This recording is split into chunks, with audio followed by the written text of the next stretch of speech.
Welcome to my channel friends. इस video में हम सीखेंगे 10 इंग्लिश के ऐसे फ्रेजेस जिनको याद करके हम अपनी इंग्लिश को इम्प्रेसिव और इफ़ेक्टिव बना सकते हैं और अपनी डेली लाइफ में यूज़ करके आप अपनी अंग्रेज़ी को और ज़्यादा इफ़ेक्टिव बना सकते हैं। तो चलिए देखते हैं वो कौन कौन से इंग्लिश फ्रेजेस है जिनको याद करके हम अपनी इंग्लिश को इफ़ेक्टिव बना सकते हैं। बस आप लोगों से रिक्वेस्ट है कि वीडियो को लास्ट तक ज़रूर देखिए। तो चलिए शुरू करते हैं। सबसे पहला फ्रेज़ है गेट रेडी, तैयार हो जाना, तैयार हो जाओ।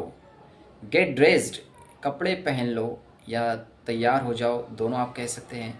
गेट द चांस, मौका पाओ या मौका हासिल करना। गेट परमिशन, इजाज़त लो या इजाज़त हासिल करना, इजाज़त पाना। Get permission. गेट लॉस्ट, इसके दो मतलब होते हैं, तो भाड़ में जाओ या खो जाना। Get lost. गेट एंग्री, इसका मतलब होता है गुस्सा हो जाना या गुस्सा हो जाओ। Get angry.